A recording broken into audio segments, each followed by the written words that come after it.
တိတ်ကြတာတခုပြောမယ် ICJ တရားရုံးမှာမအလာနဲ့ဝိရသူတီတကူတို့ဆွဲချက်တင်ခံရပြီးတရားခံဖြစ်သွားပြီတခုပဲဒီနေရာမှာဒေါအောင်ဆန်းစုကြည်ပါဝင်နေလားဆိုတဲ့ကိစ္စကတော့ကျွန်တော်တို့သိချာလေ့လာမှာဖြစ်မယ်ဒီနေ့သတင်းသုံးဖို့စောင်းမသုံးဖို့ကျွန်တော်ဖတ်ကြတယ် ICJ မှာမြန်မာဘက်ကခုခံတယ်ခုခံမှုဟာအပြစ်ကိုကျူးလွန်ခဲ့ပါတယ်လို့ဝန်ခံနေတယ်လို့ပဲဒါပေမဲ့ဖက်စစ်စစ်အုပ်စုဟာအောက်ခြေစစ်သားတွေကမူယူရန်ကာပြီးစီးမဲ့ကမ်းမဲ့ကျူးလွန်တာပါသူတို့အမိတ်မပေးပါဘူးဆိုတဲ့ပုံစံမျိုးတခုဒီသုံးသက်ချက်ရှိမယ်နောက်တစ်ခုကအတွင်းကနေပြိုလဲတော့မဲ့ NUG ဆိုတဲ့စောင်းမလေးတစ်ပုဒ်ရှိတယ်နောက်သတင်းကတော့စကိုင်းတိုင်းကံဘလူတိုးဂိတ်ကိုဝင်တိုက်ပါတယ်ဒါပေသုံးသက်မှာဖြစ်ပါတယ်ဒီကနေ့ဇန်နဝါရီလ16ရက်နေ့2026ခုနှစ်လူမြတ်ကျော်ရဲ့ညာခင်းပိုင်းတင်ဆက်မှုတွေမှာကနဦးပြောချင်တာကတော့စကိုင်းကံဘလူကစကြမယ်လို့ဒီစကိုင်းကံဘလူတိုးဂိတ်ကိစ္စမစခင်မှာမနေ့ကတီရာယူမွန်ရဲ့ယောက်ျားစိုးလွင်နဲ့စိန်လွင်မှားပြောမိတာကိုနားလည်ဖေးပါကျွန်တော်စိုးလွင်ဟိုနာမည်တူတယောက်ကိုစိုးလွင်လဲစိတ်မရှိပါနဲ့စိန်လွင်ပါစိန်လွင်ကဒီနေ့စိန်လွင်နဲ့ပတ်သက်ပြီးတော့အခြားဒီတီးသက် social စာမျက်နှာတွေမှာတော့ interview နေကြတာတွေကျွန်တော်တွေ့ပါတယ်အဲ့ဒါနဲ့ပတ်သက်ပြီးတော့လဲတချို့ဝေဖန်မှုတွေရှိနေတာလဲကျွန်တော်တွေ့ပါတယ်စိန်လွင်လိုလူမျိုးဟာပြည်သူလူထုကိုနှိပ်စက်တဲ့လူဖြစ်တဲ့အတွက်ဘယ်လိုပြစ်ဒဏ်ခတ်ရမယ်ဘာညာပေါ့နောက်တစ်ခုကဒီစိန်လွင်ရဲ့ဖော်ထုတ်ချက်အရာထိုင်းနိုင်ငံဘန်ကောက်မြို့မှာတီရာယူမွန်ရဲ့သမီးတယောက်ရှိတယ်လို့ကျွန်တော်တို့သိရပါတယ်ကိုရီးယားနိုင်ငံမှာသားတယောက်ရှိတယ်လို့လည်းကျွန်တော်တို့သိရပါတယ်ကဲထိုင်းနဲ့ကိုရီးယားကညီကိုမောင်နှမတို့ကြီးဒီလိုပြောလို့မဆုံးခင်မှာပဲထိုင်းနိုင်ငံမှာလည်းမကြခင်ရပိုင်းကဖြစ်ပွားတဲ့ပြဿနာပေါ်အခြေခံပြီးထိုင်းနိုင်ငံတော်ဝန်ဥပဒေအရတင်းတင်းကြပ်ကြပ်စစ်ဆေးမှုတွေလုပ်နေတာကိုလည်းကျွန်တော်တို့တွေ့ရပါတယ်အထောက်ထားတရားဝင်နေထိုင်ခွင့်ဒါတွေနဲ့ပတ်သက်ပြီးမြန်မာလူမျိုးအလုံသမားတွေရှိရဖို့ဝင်ရောက်စစ်ဆေးမှုတွေဒလမန်ချန်လုပ်နေတဲ့အခြေအနေဖြစ်တဲ့အတွက်အားလုံးယူဆိုင်ကြဖို့ပြောချင်ပါတယ်တစ်ဖက်မှာလည်းကျွန်တော်နိုင်ငံဟာဂုံငယ်နေရတာပေါ့ဗျာတိုင်းပြည်ကဆင်းရဲတယ်ပြည်တွင်းစစ်ကဖြစ်နေတယ်အင်ကိုပြန်လို့မရတဲ့အခြေအနေမှာခဏတော့တီးခံနေထိုင်ကြပါသူတို့နိုင်ငံရဲ့ဥပဒေကိုလေးစားလိုက်နာပေးပါခဏတော့တီးခံနေထိုင်ကြပါတစ်ချိန်ပေါ့ဗျာတန်တရားဆိုတော့လဲနေတာပါဗျာကျွန်တော်တို့နိုင်ငံပြန်လေဥမော့ပြီးပြန်လေစီဝါရီလူမျိုးချမ်းမာရေးတောင်တင်းလာတဲ့တစ်ချိန်မှာတော့ကျွန်တော်တို့နိုင်ငံသားတွေဂုဏ်သိက္ခာကိုရှင်ကော့ပြီးတစ်ချိန်မှာဖော်ပြနိုင်မှာပါကျွန်တော်နိုင်ငံဟာ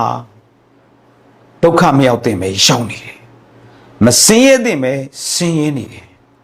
ဂုဏ်သိက္ခာမမဲ့တဲ့ပဲမဲ့နေကြရတယ်သူတို့နိုင်ငံအသီးသီးမှာမကကိုယ်နိုင်ငံတွင်းမှာပါဒုက္ခပင်လေဝင်နေတာရဲ့အဓိကအချက်ကကျွန်တော်ပြောမနေတော့ခင်ဗျားတို့သာပြောခဲ့လိုက်တော့အဲ့တော့သတင်းသုံးသက်ချက်တွေမှာဒီကနေ့ဆိုရင် ICJ တရားရုံးကမ္ဘာပြည်ပြည်ဆိုင်ရာတရားရုံးပေါ့ဗျာနော်ဒီတရားရုံးမှာ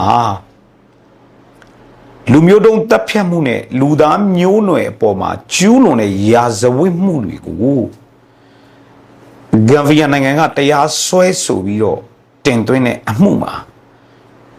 ဒီနေ့ဆိုရင်အပြန်အလှန်ကြားနာတာမြန်မာဘက်ကပြန်လေခုခံခြေပါတယ်ဆိုတဲ့အခြေအနေရှိပါတယ်ခုခံခြေပါမှုအကုန်လုံးကိုလေ့လာကြည့်လိုက်တဲ့အခါမှာဂမ်ဘီယာနဲ့ ICJ တရားရုံးဘက်ကပြောတဲ့အချက်တွေထဲမှာဝိရသူတီရဂူတို့ပါဝင်တဲ့သတင်းတွေကိုတော့ကျွန်တော်တို့လိုင်းထောက်တွေ့ရတယ်လို့အမျိုးသမီးဥပဒေပညာရှင်တယောက်ရဲ့ပြောစကားတွေမှာမြန်မာစစ်တပ်ဟာ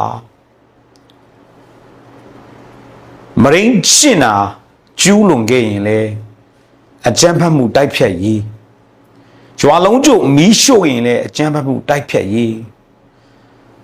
ဘာပဲလုပ်လို့အကြမ်းဖက်မှုတိုက်ဖြတ်ရေးနဲ့နေမြေရှင်းလင်းရေးဆိုတဲ့စင်ကြီးကလွှဲရင်ကျန်တာပေးစရာမရှိပါဘူးတဲ့ဟုတ်ပါတယ်ဖက်စစ်တပ်ဟာ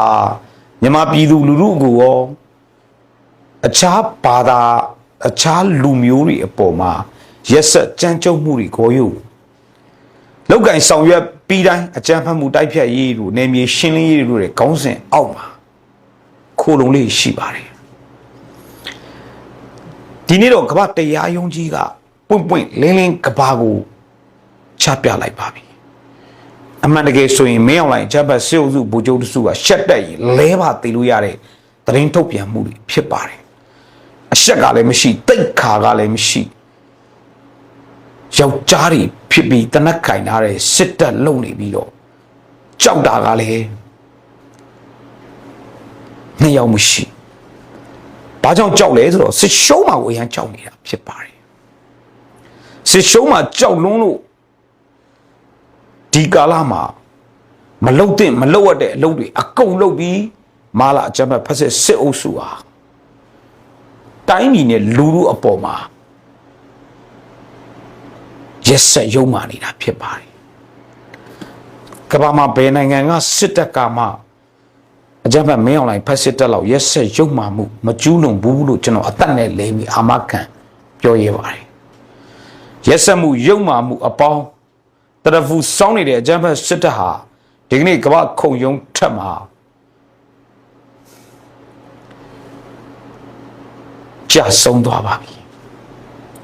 နိုင်ငံတကာ legitimacy ဆိုတဲ့တရားဝင်မှုလိုအပ်နေတဲ့စစ်တပ်ဟာ ICJ ရဲ့ဆွဲချက်တင်ပြီးတရားခံဖြစ်ကြေညာမှုကိုစောင့်မျှော်ရင်းနေတာလူသက်ရုံမာနေတဲ့စစ်တပ်အတွက်တရားဝင်မှုဆိုတာဘယ်လူသမိုင်းမှာမှမရှိစေရဘူးဆိုတဲ့ပြဋ္ဌာန်းချက်မျိုးသမိုင်းဝင်စီရင်ချက်မျိုးနဲ့ကဘာကြီးကတတ်တာပေးဖို့လေမျှော်လင့်ပါတယ်အဲ့တော့ ICJ ရှောက်လဲချက်တွေကိုလေ့လာကြည့်မြန်မာဘက်ကမလုတ်ဘူးလို့ညင်းစရာညင်းဖို့အချက်လက်မရှိဘူးတကယ်ဂျီနိုဆိုက်လူသားမျိုးနဲ့ပေါ့ကျူးလွန်တဲ့ရာဇဝတ်မှုကိုသူတို့တကယ်ကျူးလွန်ခဲ့တာကိုတော့ဝန်ခံနေတဲ့အခြေအနေမျိုးတရက်တွေ့ရပါတယ်ဝန်ခံတာတော့ရိုးရိုးဝန်ခံတာမဟုတ်ပါဘူးလူပေါ်ပြကြတော့ခွေးပေါ်ခါချဆိုသလိုသူတို့အမိတ်မပေးပါဘူးစစ်တပ်ကအမိတ်ပေးလို့လုပ်တာမဟုတ်ဘူးအောက်ခြေကစစ်သားကောင်တွေပေါ့ဗျာဒီကောင်တွေလှုပ်တာပါဒီကောင်တွေကိုထိုးကျွေးရမယ်ပေါ့ဒီကောင်တွေလှုပ်လို့ဖြစ်တာပါဆိုတဲ့ပုံစံမျိုးနဲ့ခုခံတာကိုတွေ့ရပါတယ်အဲ့တော့မင်းအောင်လှိုင်လောက်မှာအမှုထမ်းနေတဲ့အရာရှိအရာခံအချက်စစ်တီတို့ဘယ်သူထိုးကျွေးခံရမလဲဆိုတာကိုတော့ကိုယ့်ခုအလဲကြစောင့်နေကြတော့မင်းတို့စစ်တပ်ဟာမင်းတို့အပေါ်မှာဘယ်တုန်းကမှလူသားမဆန်ခဲ့ဘူးတရားမျှတမှုမရှိခဲ့ဘူးမင်းတို့စစ်တပ်ကမင်းတို့အပေါ်မှာတော့ငါတို့တော်လှန်ရေးနဲ့ပြည်သူလူထုပေါ်ဆိုပြောဝယ်ရမရှိဘူးဒီအခြေအနေအောက်မှာမြန်မာပြည်ရဲ့ဂုဏ်သိက္ခာမြန်မာနိုင်ငံဆိုတဲ့စကားလုံးဟာတော့ဂျီနိုဆိုက်လူသားမျိုးတွေပေါ်ကျူးလွန်တဲ့ရာဇဝတ်မှုနဲ့တွဲဆက်အမြင်ခံရလောက်အောင်ဂုဏ်သိက္ခာမဲ့တဲ့အဖြစ်တွေကိုစစ်တပ်ကချေမုန်းခဲ့တာပါဆောင်ရွက်ခဲ့တာပါဒီနေရာမှာကျွန်တော်တခုတည်းရှင်းရှင်းလင်းလင်းထပ်ပြောပါမယ်ICJ ကသက်ဆိုင်ရာသူတွေ ICJ မှာရှောက်လဲနေတဲ့ပါဝင်နေတဲ့သူတွေကျွန်တော်မိတ်ဆွေရဲဘော်တွေမှာကြီးတယ်လို့ရှိခဲ့ရင်ဒီလူမျိုးတို့တမ်းဖြတ်မှုတွေလူသားမျိုးတွေပေါ်ကျူးလွန်တဲ့ရာဇဝတ်မှုတွေကိုမင်းအောင်လှိုင်ဥဆောင်တဲ့အကြမ်းဖက်ဖက်စစ်စစ်တပ်က100% လုံး